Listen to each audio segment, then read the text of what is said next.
Assalamualaikum warahmatullahi wabarakatuh. Puji kita syukur yang kita berdasarkan kehadiran Allah SWT yang telah memberikan kita nikmatnya sehingga kita bisa berada di ruangan guru dengan agenda kita yaitu mengikuti seminar aksi nyata dari Ibu Gita Masyidah selaku CGP Angkatan 8. Salawat pertanyaan salam kita sajikan kepada Nabi Muhammad SAW yang mana beliau telah membawa umatnya dari alam kebodohan menuju alam ilmu pengetahuan hingga saat ini kita rasakan bersama-sama.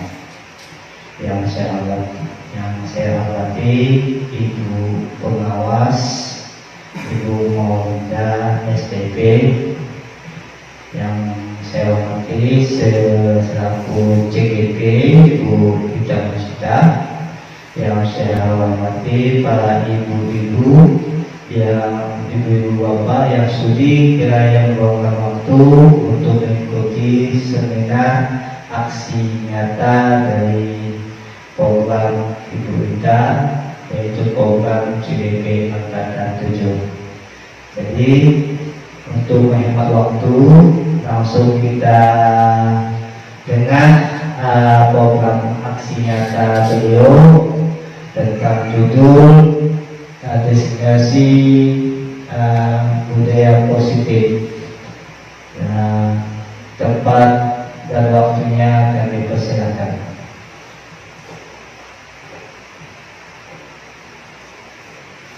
Terima kasih kepada Bapak Budi Panda sebagai moderator. Baiklah, Assalamualaikum warahmatullahi wabarakatuh.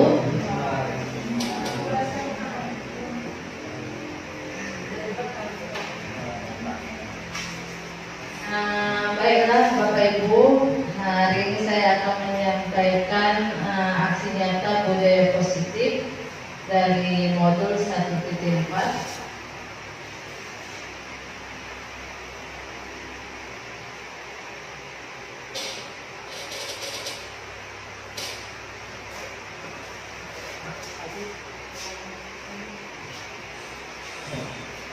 Baik, budaya positif di sekolah yaitu nilai-nilai dan kebiasaan-kebiasaan di sekolah yang berpihak pada peserta didik agar mereka dapat berkembang menjadi pribadi yang kritis, penuh hormat dan bertanggung jawab.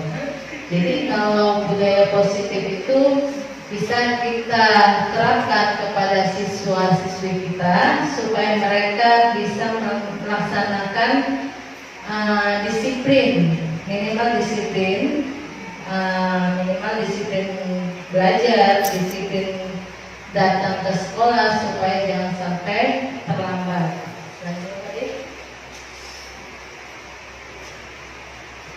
Nah, ada perubahan paradigma. Untuk membangun budaya positif, sekolah perlu menyediakan lingkungan yang positif, aman dan nyaman agar murid-murid mampu berpikir, bertindak, dan mencipta dengan merdeka, mandiri, dan bertanggung jawab. Lazimnya disiplin dikaitkan dengan kontrol. Dalam hal ini kontrol guru dalam menghadapi murid. Jadi positifnya anak-anak itu harus ada yang mengontrol, dan yang mengontrol itu adalah dari pihak guru. Jadi kalau pihak guru yang mengontrol ada pihak kepala sekolah. Jadi dia ada istilahnya deretannya gitu ya. Dari kepala sekolah ke pihak guru, guru ke pihak siswa atau siswi. Lanjut tadi. Nah, ini Anda dan teman Anda akan, ini contohnya ya, Ibu, Bapak. Anda dan teman Anda akan melakukan kegiatan cobalah buka. Anda adalah A. Tugas Anda adalah mengepalkan salah satu tangan Anda Anda bayangkan bahwa Anda menyimpan sesuatu yang sangat berharga di dalam kepalan tangan Anda. Anda perlu menjaga benda tersebut sekuat tenaga Anda, karena begitu pentingnya untuk kehidupan Anda. Tugas rekan Anda atau B adalah mencoba dengan segala cara untuk membuka kepalan tangan Anda. Teman Anda B boleh membujuk, menghardik, mengintimidasi, memarahi, menggoda, menggelitik, bahkan menawari Anda uang agar bisa bersedia membuka kepalan tangan Anda.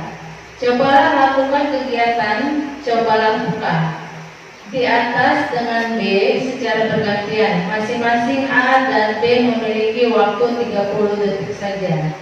Sesudah itu diskusikan kegiatan ini dan coba menjawab pertanyaan-pertanyaan di bawah ini secara mandiri. Baik, bisa dicoba dengan Bapak Ibu yang kebetulan di sini ada berdampingan. Ibu misalnya mempunyai sesuatu yang berharga di tangan Ibu. Ya, Ibu kepala sekuat-kuatnya. Teman Ibu yang B itu mencoba untuk merayu atau dengan cara apapun supaya kepala Ibu itu terbuka. Bisa? Silakan Ibu dicoba. Ya. Nah, Ibu sebagai A, Bu Sujatimar sebagai B.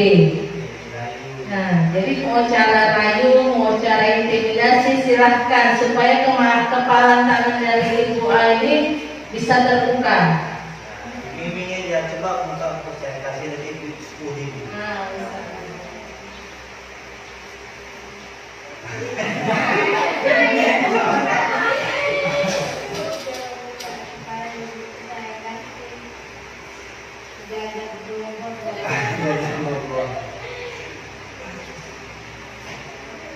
Itu mau buka enggak dengan kawan? Kira-kira Ibu mau buka enggak? Enggak, kenapa? Jadinya mau Kurang besar rayuannya ya. Oke. Jadi apakah Anda atau B membuka kepala tangan Anda? Mengapa alasannya Anda atau B membuka kepala tangan Anda? Kalau misalnya Ibu buka berarti alasannya apa?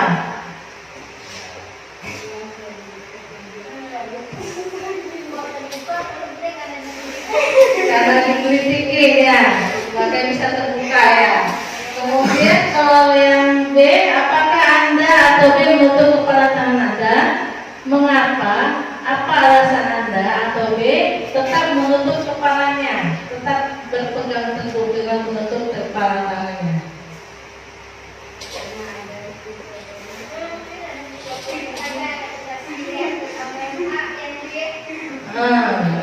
Ibu tetap menutup tangan Ibu karena Ibu tidak ingin sesuatu yang berharga itu terbuka kepada si B.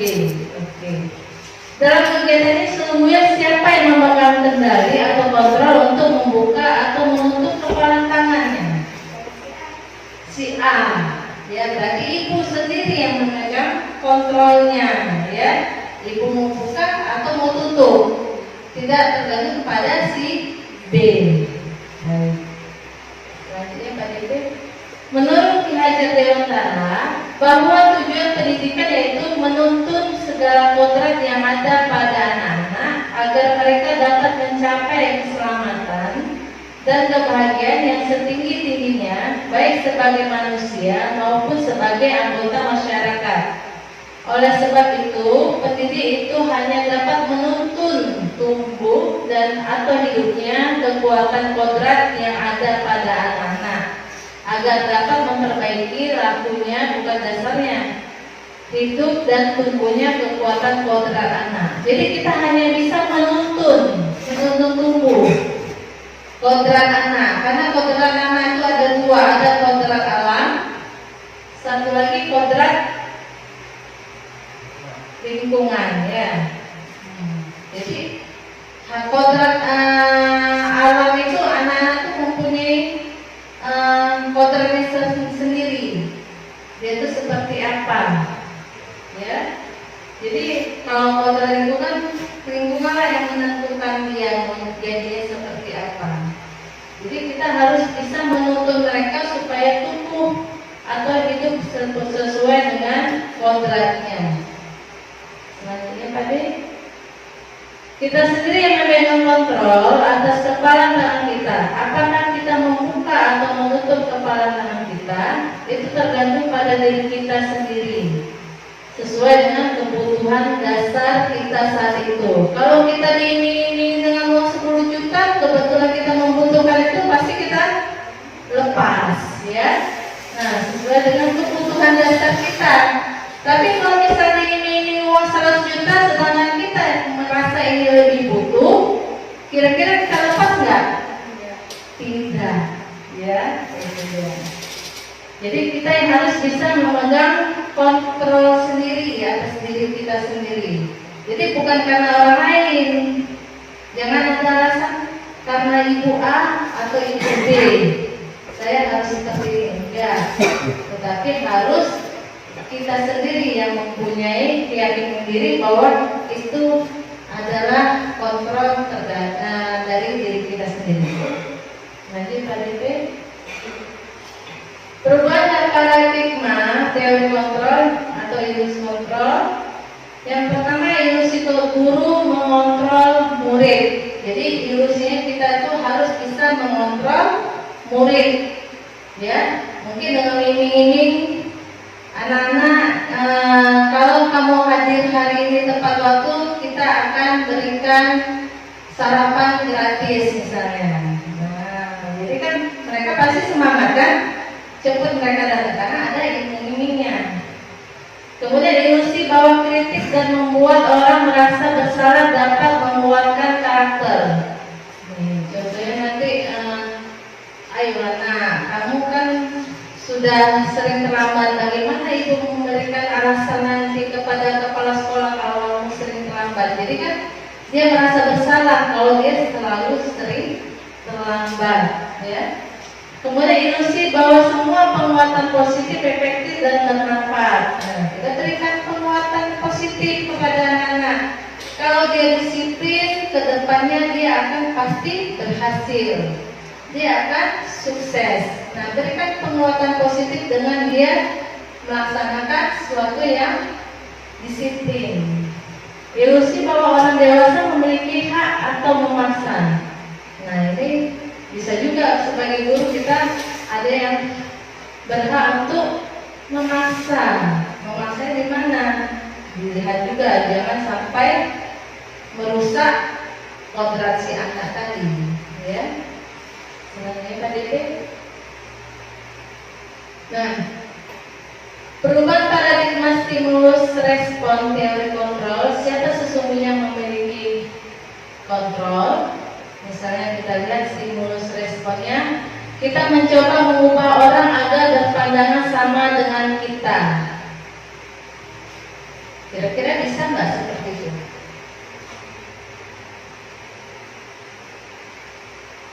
Kita mencoba mengubah orang agar berpandangan sama dengan kita. Kalau secara teorinya harusnya kita berusaha memahami pandangan orang lain tentang dunia, karena pandangan orang belum tentu sama dengan kita, ya. Kemudian stimulus responnya, perilaku buruk dilihat sebagai suatu kesalahan. Jadi kalau kita melihat anak-anak dalam berperilaku buruk, kita selalu melihat bahwa itu suatu kesalahan. Padahal secara teorinya semua perilaku memiliki tujuan, walaupun itu buruk, ya, semua memiliki tujuan. Kemudian stimulus respon, orang lain bisa mengontrol saya. Padahal tadi kan gimana Bu? Bisa nggak? Nggak bisa, ya. Nah, teori kontrol hanya Anda yang bisa mengontrol diri Anda, orang lain tidak akan bisa. Kemudian stimulus respon lagi, saya bisa mengontrol orang lain. Kira-kira bisa nggak? Nggak bisa, ya. Nah, teorinya Anda tidak bisa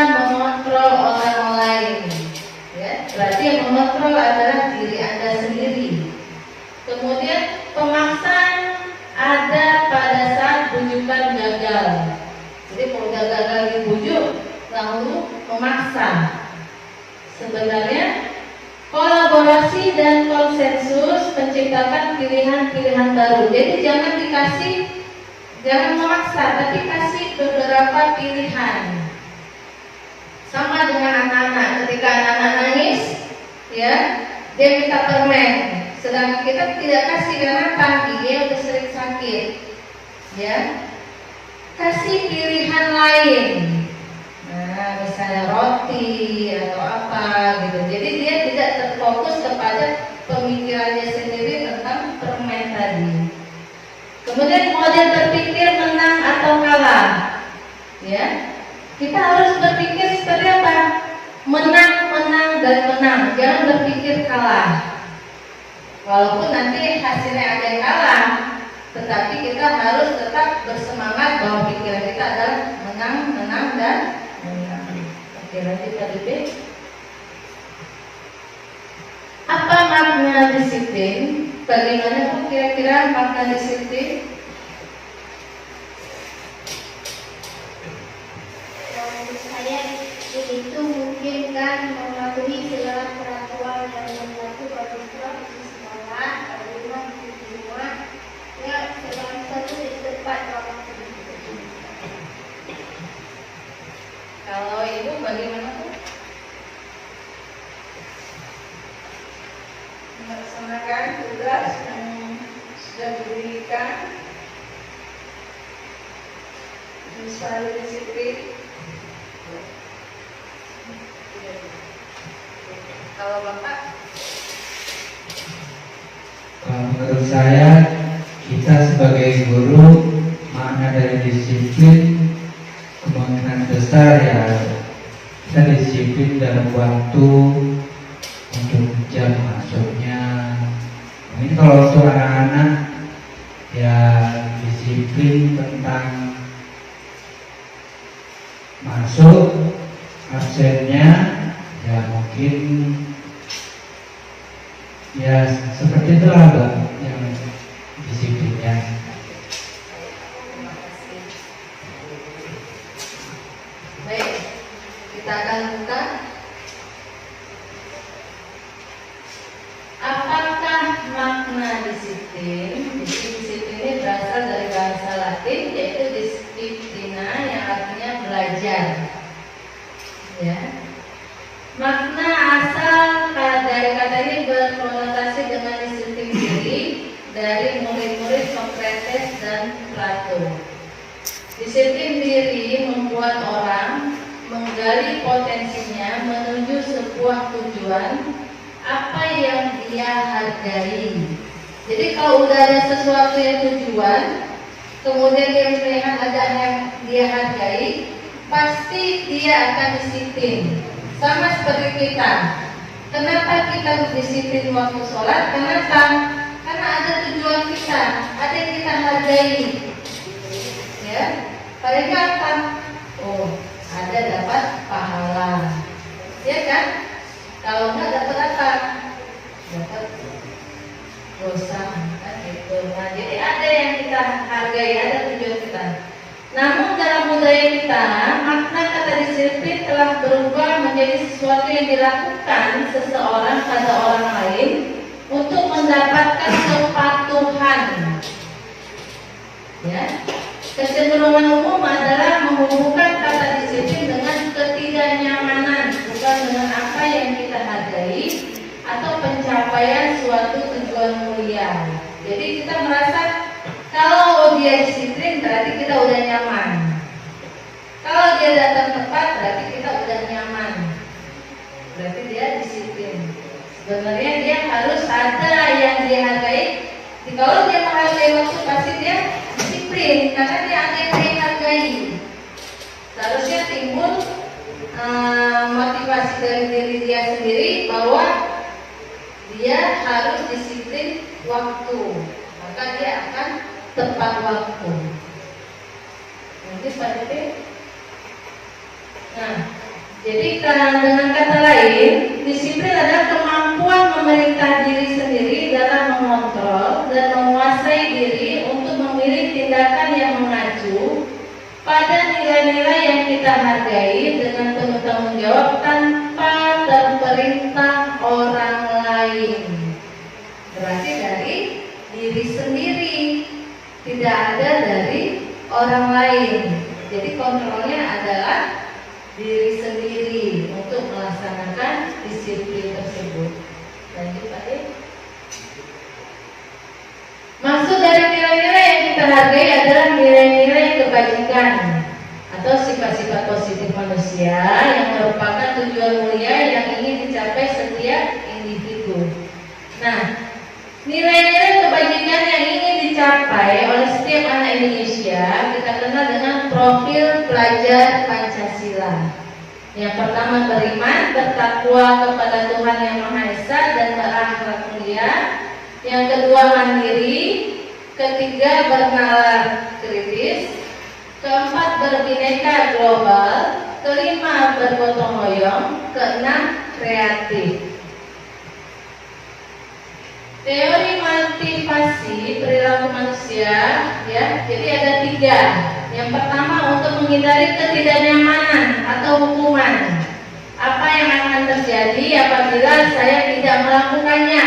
Jadi dia berlaku itu karena ada sesuatu yang hukuman yang akan dia hadapi. Makanya dia itu termasuk dengan motivasi eksternal. Karena ada hukuman, makanya saya harus dapat cepat. Karena ada hukuman, makanya saya harus siapkan PR, gitu ya. Nah, yang kedua, untuk mendapatkan imbalan dari orang lain atau institusi, apa yang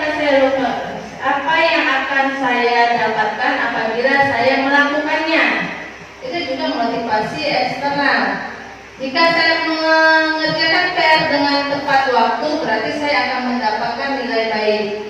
Misalnya, jika saya datang tepat waktu ke sekolah, maka saya akan mendapatkan sarapan pagi dari guru. Misalnya. Itu merupakan motivasi eksternal. Yang kita harapkan apa? Untuk menghargai diri sendiri. Saya akan menjadi orang seperti apa bila saya melakukannya. Nah, ini termasuk motivasi internal, tujuan disiplin positif. Jadi saya datang ke sekolah tepat waktu untuk membiasakan diri saya menjadi orang yang disiplin misalnya. Itu adalah motivasi internal, tidak ada dari luar. Nah, ini ada kebutuhan dasar manusia, ada 5. Ya, jadi realitanya atau kebutuhan kita berbeda. Kita berusaha memahami pandangan orang lain tentang dunia. Setiap orang memiliki gambaran berbeda. Jadi kebutuhan dasar manusia itu ada cinta kasih, ya. Kemudian ada penguasaan, kemudian ada kebebasan, kesenangan dan survival. Itu istilahnya apa tadi? Bertahan dia ya. Dia tahan, mampu bertahan dengan kondisi seperti apa. Tadi. Nah, kita contohkan ya. Ibu Ani, guru kelas 5 SD Pelita Hati, sedang bingung menghadapi ulah salah satu murid di kelasnya. Namanya si Agus. Kebetulan sini nggak ada nama Agus ya. Beberapa anak telah datang dan mengeluhkan Agus yang seringkali meminta bekal makan siang mereka dengan paksa. Jika Anda menghadapi situasi seperti ini, Bu Ani, apa yang akan Anda lakukan? Menurut Anda kira-kira apa alasan Agus melakukan hal itu? Kira-kira bisa? Jika Bapak menjadi Bapak, bukan Bapak Ani lah ya, menjadi Bapak, kira-kira menghadapi siswa seperti itu gimana Pak?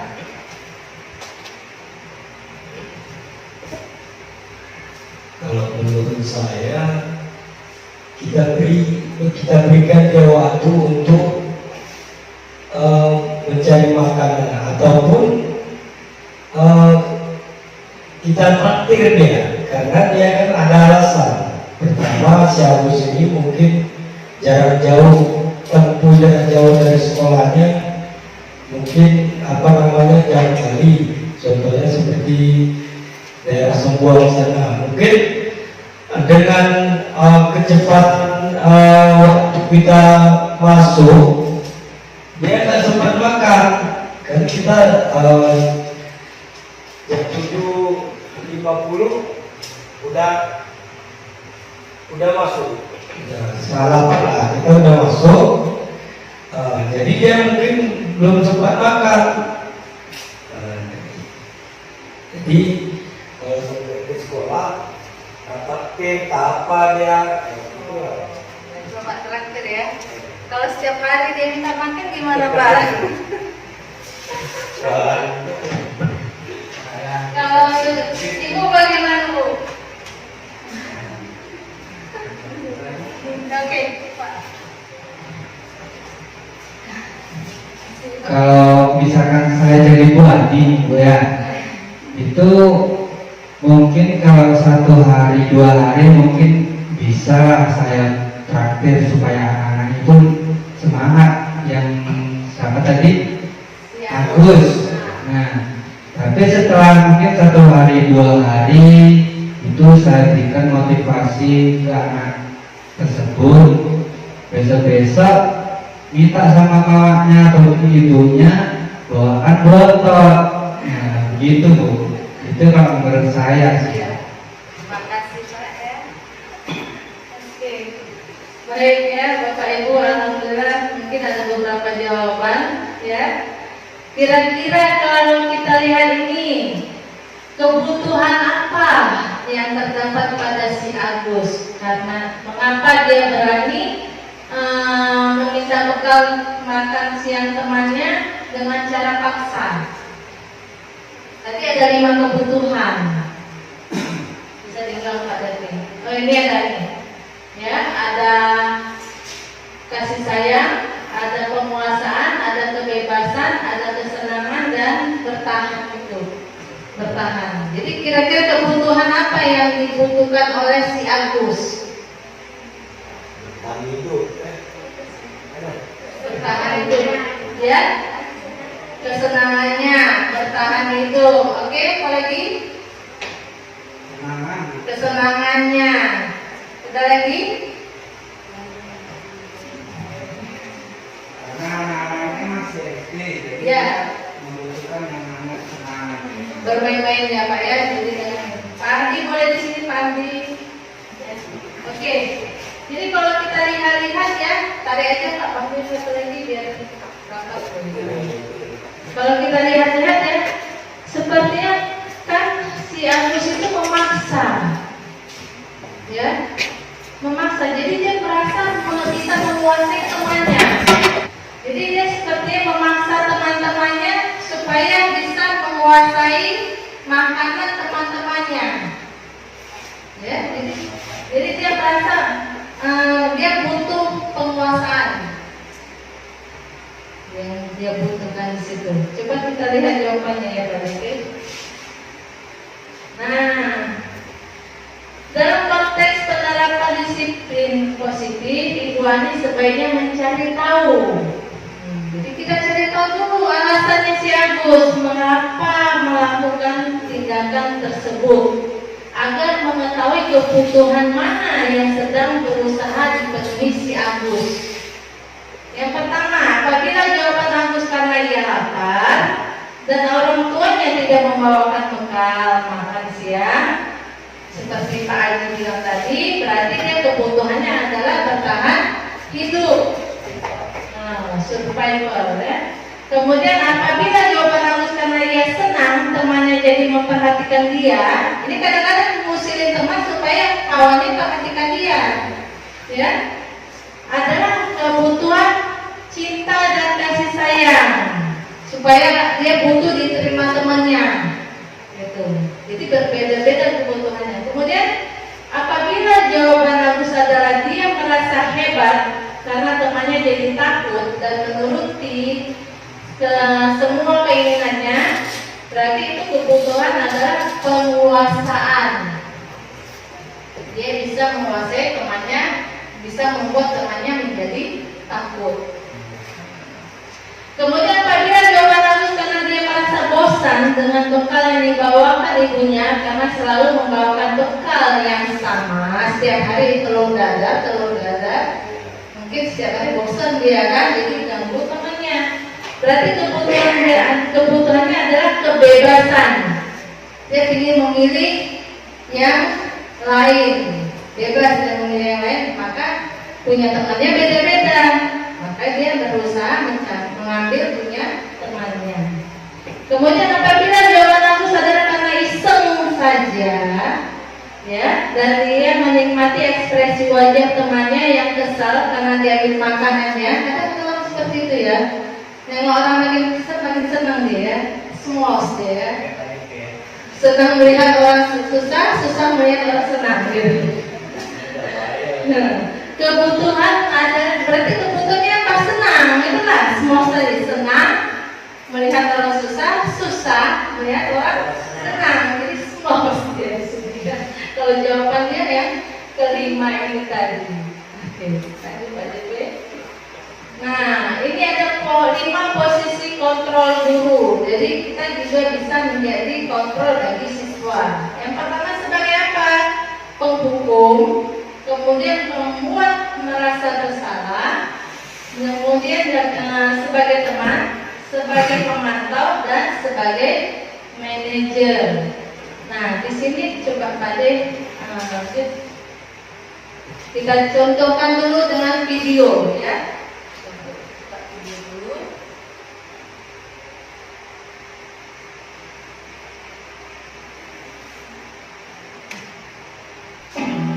Lima posisi kontrol dalam restitusi adalah proses perjalanan seorang pendidik agar dapat mengenali dirinya. Pada video kali ini, kita akan membahas tentang 5 posisi kontrol yang dikembangkan oleh Diane Gosson dan contoh penerapannya.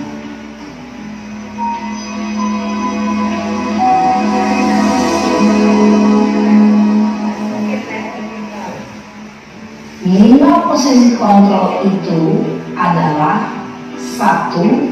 Posisi penghukum, 2. Posisi pembuat merasa bersalah, 3.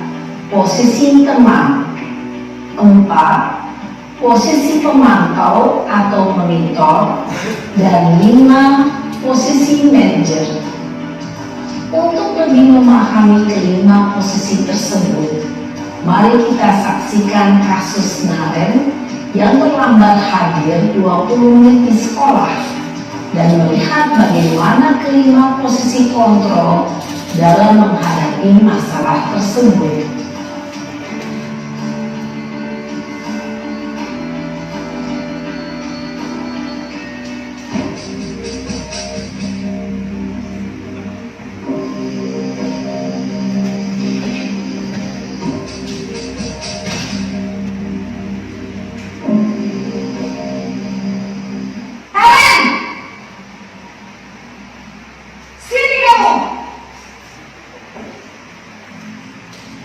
Selamat pagi, Bu. Selalu terlambat. Kamu deh, pasti terlambat. Maaf, Bu. Saya Apa? Apa coba? Alasan kamu apa lagi? Kapan sih kamu tidak terlambat? Malas sekali ya kamu jadi anak. saya Dasar pemalas. Ibu-ibu. Gak kapok-kapok sih kamu. Sudah berapa Ada kali di terlambat? antara kita juga ada yang seperti itu. Saya- Saya juga mungkin seperti Kamu itu. keliling lapangan basket 2 kali. Kenapa saya harus keliling lapangan basket, Bu? Kenapa? Kamu lawan ibu. Berani-beraninya jawab. Sudah terlambat, masih berani jawab pula. Sekarang keliling lapangan basket 5 kali sekalian. Biar kapok. Cepat. Pergi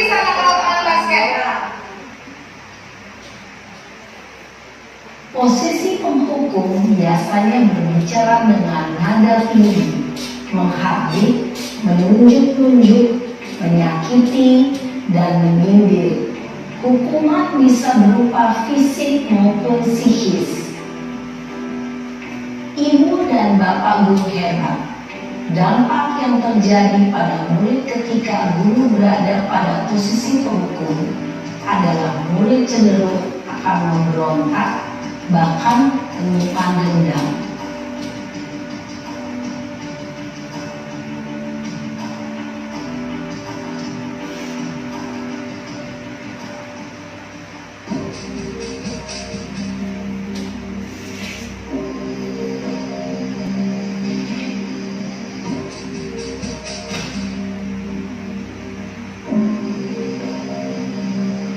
Naren!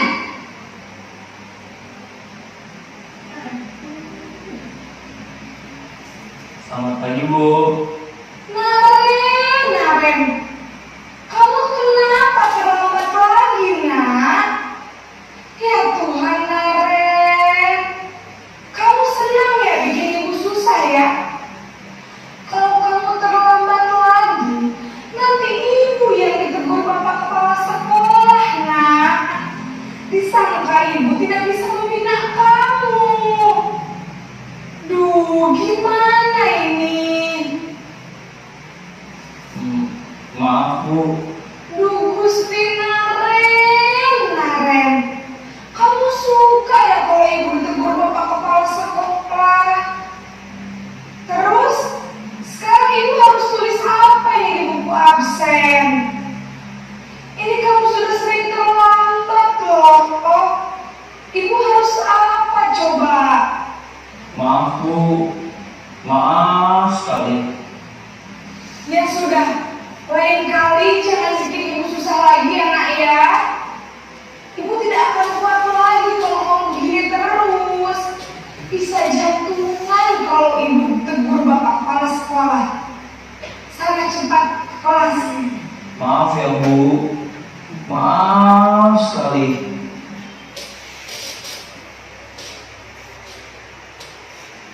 Posisi pembuat rasa bersalah berbicara dengan nada tenang, cenderung lembut, namun kata-kata yang diutarakan membuat murid merasa menjadi orang yang gagal, memandang buruk dirinya sendiri, merasa tidak berharga, dan tidak sanggup membahagiakan orang lain. Ketika guru mengambil posisi pembuat rasa bersalah, murid akan menganggap dirinya yang bersalah dan ia akan menyimpan emosi negatif tersebut di dalam dirinya.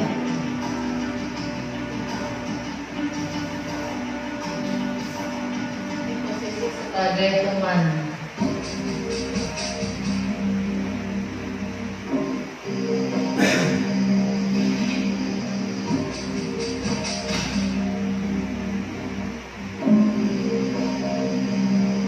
Naren!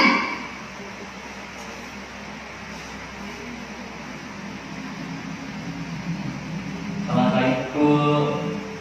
Wah, sudah jam berapa ini nak? Terlambat lagi ya sayang. Iya, Bu.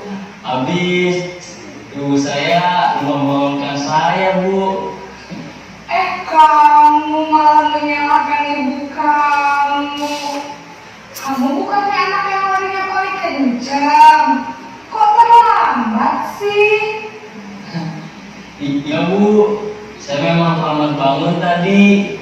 Jadi, biarpun saya lari kencang, tetap gak kejar, Bu.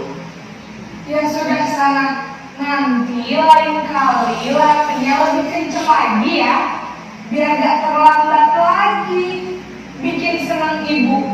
Demi ibu. Bisa kan? Bisa lah, Bu. Ya sudah sana masuk kelas. Ibu beresin urusan absen kamu. Kamu ini ada-ada saja.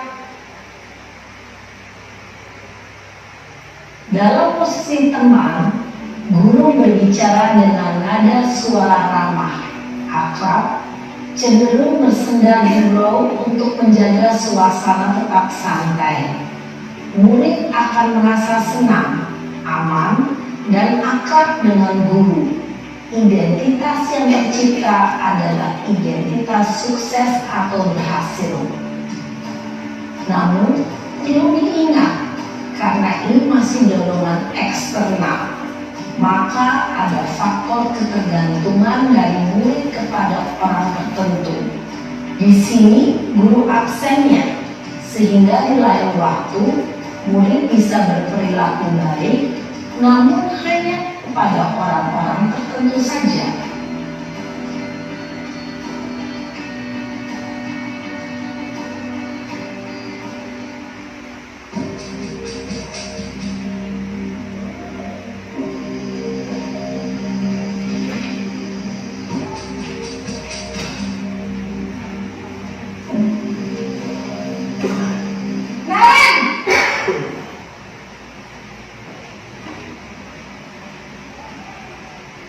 Selamat pagi, Bu.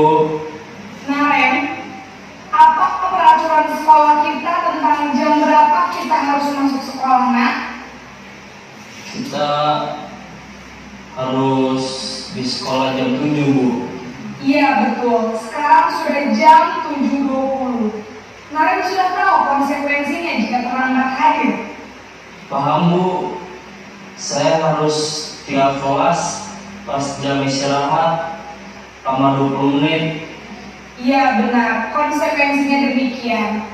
Jadi nanti jam 9.30 pas istirahat, kamu harus tinggal di kelas, kerjakan tugas tambahan untuk ketertinggalan kamu, ya? Baik, Bu. Posisi pemantau mengandalkan penghitungan atau data untuk mengontrol murid.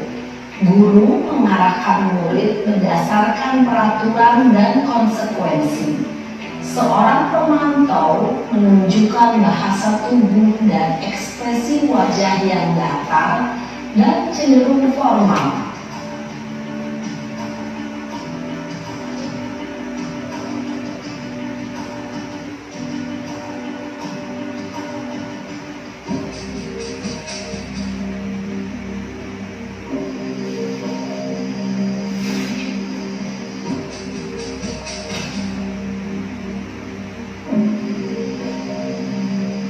Naren!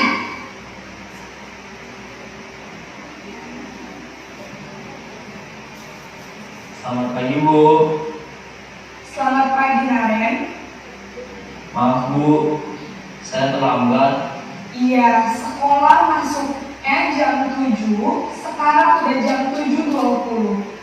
Jadi sekarang bagaimana ini, Naren? Maaf, Bu. Saya lupa setel alarm saya semalam. Itulah menurut kamu, keyakinan sekolah yang mana yang perlu kamu tingkatkan? Menghargai diri sendiri dan orang lain mungkin, ya, Bu. Setuju. Jadi, apakah Naren meyakini prinsip saling menghormati tersebut? Iya, Bu. Saya meyakininya. Apakah Naren bersedia memperbaiki masalah keterlambatan ini? Bersedia, Bu. Bagaimana kamu akan memperbaiki masalah keterlambatan ini? Saya akan coba untuk tidak lupa menyetel alarm saya, Bu. Baik, kalau Naren lupa menyetel alarm di rumah, ada orang yang kira-kira bisa bantu mengingatkan tidak? Ada, Bu. Kakak saya, Kak Emma. Ada lagi selain Kak Emma? Selain Kak Emma, ada ibu saya. Baik, jadi yang mengingatkan Naren adalah Kak Emma dan ibu kamu, ya? Kira-kira akan mulai setel alarm kapan nih, Naren? Setelah pulang sekolah, akan segera saya lakukan. Baik, jadi Naren akan setel alarm untuk bangun besok pagi dan akan diingatkan oleh kakak dan ibunda Naren, ya. Ada lagi yang mungkin perlu dilakukan, Naren, agar tidak terlambat bangun lagi. Tidak ada, Bu. Baik, Naren. Terima kasih untuk kerjasama kamu. Sekarang kamu perlu kembali ke kelas untuk belajar. Baik, Bu. Terima kasih. Posisi manajer adalah posisi kontrol yang disarankan untuk membimbing murid memiliki sikap disiplin yang positif, yaitu murid yang mandiri, bertanggung jawab, dan dapat memecahkan masalah. Tujuan dari posisi ini adalah agar murid dapat berefleksi atas tindakannya. Guru akan dengan tulus memberikan pertanyaan-pertanyaan bermakna, sehingga membuat murid dapat belajar dari kesalahannya dan mencari sebuah solusi untuk menyelesaikannya. Ibu dan Bapak guru hebat, setelah mengamati adegan kelima posisi kontrol tadi, kira-kira posisi mana yang paling ideal? Posisi mana yang dapat menunjang motivasi intrinsik murid? Ya, tentu posisi manajer. Posisi ini memang posisi ideal yang ingin dituju setiap individu. Pada posisi inilah guru dapat menerapkan disiplin positif yang berpihak pada murid, yang memerdekakan murid. Perjalanan seorang pendidik tentunya tidak mudah untuk sampai pada posisi seorang manajer. Namun, tujuan kita pasti, yaitu menciptakan murid-murid yang mandiri, merdeka, dan bertanggung jawab. Baik, selanjutnya tadi kita sudah melihat video tentang 5 posisi kontrol ya. Jadi ini ada pernyataan yang pertama, saya kecewa sekali dengan kamu. Berarti itu termasuk posisi pembuat orang merasa bersalah. Yang kedua, kamu tidak pernah benar melakukannya. Itu termasuk dalam posisi penghukum. Ayolah, lakukan demi ibu atau bapak. Itu sebagai posisi teman. Kemudian, apakah kamu mau mendapatkan stiker bintang hari ini? Nah, itu sebagai posisi pemantau. Bagaimana kamu bisa menyelesaikan masalah ini? Berarti kita harapkan dia mencari solusi dari masalah yang sedang dia hadapi. Nah, itu sebagai posisi manajer. Kamu selalu yang paling terakhir. Nah, itu sudah merupakan posisi penghukum. Lanjut tadi. Nah, jadi dengan budaya positif, ya, itu untuk menghasilkan budaya positif maka perlu beberapa tahapan yang akan dilakukan. Yang pertama adalah peraturan kelas. Jadi dimulai dari kelas dulu. Kita buat peraturan kelasnya seperti apa, kemudian kita buat keyakinan kelas. Ya. Setelah terdapat keyakinan kelas, baru tercipta lingkungan positif. Kalau lingkungannya sudah positif, maka akan menjadi budaya positif. Keyakinan kelas adalah nilai-nilai kebajikan atau prinsip-prinsip universal yang disepakati bersama secara universal, lepas dari latar belakang suku, negara, bahasa, maupun agama. Menurut Gossen 1998, suatu keyakinan akan lebih memotivasi seseorang dari dalam atau intrinsik. Seseorang akan lebih bersemangat untuk menjalankan keyakinannya daripada hanya sekedar mengikuti serangkaian peraturan. Jadi lebih kuat keyakinan daripada peraturan. Jadi lebih utama. Pembentukan keyakinan kelas. Nah, jadi keyakinan kelas bersifat abstrak daripada peraturan yang lebih rinci dan konkret. Keyakinan kelas berupa pernyataan-pernyataan yang universal Pernyataan keyakinan keras senantiasa dibuat dalam bentuk positif. Keyakinan keras hendaknya tidak terlalu banyak sehingga mudah diingat dan dipahami oleh peserta didik. Semua warga kelas sebaiknya ikut berkontribusi dalam membuat kegiatan kelas lewat curah pendapat. Jadi silakan semua siswa membuat keyakinan kelas. Biasanya itu walaupun 30 orang pasti ada yang sama. Jadi nanti kita kelompokkan.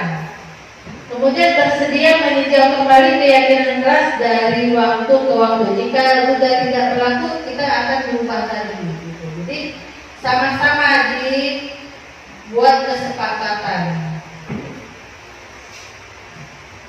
Peraturannya selalu kembalikan, misalnya ini contoh keyakinan kelas.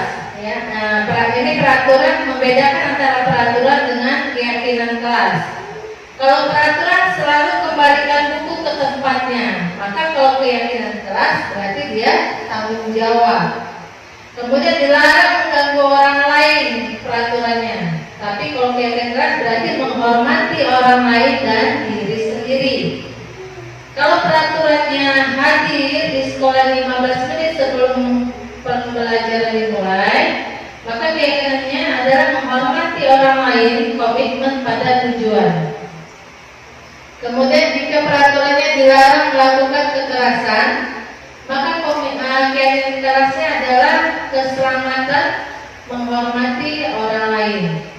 Jika peraturan dilarang menggunakan narkoba, maka harus keyakinan kerasnya adalah kesehatan. Kemudian jika peraturannya bergantian atau menunggu giliran, maka keyakinan kerasnya adalah menghormati orang lain atau kesabaran. Jika peraturannya gunakan masker, maka keyakinan kerasnya adalah kesehatan dan keselamatan. Kemudian jika peraturannya jangan berlari di kelas atau koridor, maka keyakinan kerasnya adalah keselamatan dan keamanan. Nah, ini contoh membuat keyakinan kelas. Jadi Bapak Ibu bisa membuat keyakinan kelas dengan menggunakan karton. Dan ada kertas-kertas kecil, itu kertasnya kita bagikan ke anak-anak. Mereka membuat keyakinan keras apa yang ingin kita sepakati bersama di dalam kelas. Setelah dibuat keyakinan keras dari siswa, maka akan kita tempelkan ke karton yang akan ditempelkan di depan kelas, sehingga semua siswa dapat melihat keyakinan kelas seperti apa yang sebenarnya sudah dibuat dari seluruh siswa. Segitiga restitusi. Proses menciptakan kondisi bagi murid untuk memperbaiki kesalahan mereka sehingga mereka bisa kembali pada kelompok mereka dengan karakter yang lebih kuat. Jadi restitusi ini berbeda dengan hukuman. Melalui restitusi, guru dapat membantu murid menjadi lebih memiliki tujuan disiplin positif serta memulihkan dirinya setelah berbuat salah. Kemudian membantu murid untuk jujur pada diri sendiri dan mengevaluasi dampak dari kesalahan yang dilakukan. Kemudian memberikan penawaran, bukan paksaan. Nah, ini segitiga restitusi. Ada validasi tindakan yang salah, jadi kita validasi dulu tindakan yang salah dari siswa. Kemudian yang pertama menstabilkan identitas dulu. Dari segitiga restitusi ini menstabilkan identitas, yaitu dengan apa? Setiap orang pasti pernah melakukan kesalahan. Jadi kita bicara dengan mereka bahwa kita juga pernah melakukan kesalahan hal yang sama. Jadi dia merasa nyaman, ya. Dia stabil dia bahwa setiap orang pernah melakukan kesalahan. Kamu bukan satu-satunya yang pernah melakukan ini. Ya, jadi kalau kita bilang cuma kamu yang melakukan kesalahan ini, berarti dia udah tidak stabil emosinya, udah berarti saya yang salah terus kan gitu. Jadi kalau kita bilang bukan hanya kamu yang sudah pernah melakukan ini, ada beberapa teman kamu, mungkin dia merasa lebih stabil ya. Kemudian apa? Validasi tindakan yang salah. Kamu tentu punya mau melakukan hal tersebut. Nah, validasi kenapa dia melakukan hal tersebut. Adakah cara yang lebih efektif untuk mendapatkan apa yang kamu butuhkan? Jadi kita harus validasi dulu ke tindakan yang salah tadi. Kemudian apa? Menanyakan keyakinan. Lalu kita tanyakan keyakinannya. Nilai-nilai apa yang telah kita sepakati? Tentu dia akan mengingat kembali keyakinan kelas yang mana yang telah disepakati. Yang kalau dia ketika melakukan kesalahan, kamu ingin menjadi orang seperti apa? Jadi keyakinan kelas seperti apa yang ada di dalam kelas yang sudah disepakati bersama. Lanjut Pak. Tahapan segitiga restitusi yang pertama tadi ya, menstabilkan identitas. Jadi kalimatnya bisa berbuat salah itu tidak apa-apa. Tidak ada manusia yang sempurna. Saya juga pernah melakukan kesalahan seperti itu. Kita bisa menyelesaikan ini. Bapak Ibu tidak tertarik mencari siapa yang salah, tapi Bapak Ibu ingin mencari solusi dari permasalahan ini. Kamu berhak merasa seperti itu. Ini adalah tahapan menstabilkan identitas. Selanjutnya, validasi tindakan yang salah. Nah, padahal kamu bisa melakukan yang lebih buruk dari ini ya. Nah, kita validasi tindakan yang salah. Kemudian apa? Kamu pasti punya alasan mengapa melakukan hal ini. Kamu patut bangga pada dirimu sendiri karena kamu telah melindungi sesuatu yang penting buatmu. Jadi ini adalah memvalidasi tindakan yang salah. Selanjutnya, menanyakan keyakinan. Apa yang kita percaya sebagai kelas atau keluarga? Apa nilai-nilai umum yang kita telah sepakati? Apa bayangan kita tentang kelas yang ideal? Kamu mau jadi orang yang seperti apa? Nah, ini menanyakan keyakinan dari siswa tersebut ya.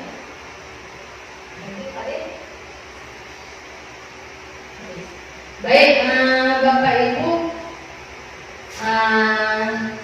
jika ada yang mau ditanyakan silakan. Saya berikan waktu dan kesempatan.